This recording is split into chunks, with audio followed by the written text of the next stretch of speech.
For the first time, nagbunga rin ng aking nilaga. Yung sabi nila pag may nilaga, mayroong ulam. Di ito, pag may tiyaga, may nilaga. Ayan guys. Kung bakit ko yan nasabi guys. Ayan, may bunga na. Sa tagal-tagal kong nagtatanim, ngayon lang ako nakabuhay ng cauliflower. Ayan. 2 puno pala yung nabuhay. Ang dami kong tinanim niya na buto. Siguro nasa 20 pieces. Pero 2 lang yung tumubo. At ayan, ang kanyang bunga. Ayan guys, oh.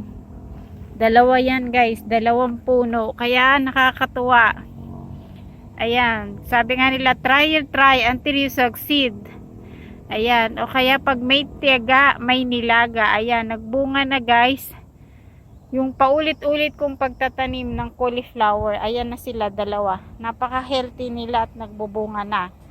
Konting-konti na lang at iluluto ko na yan.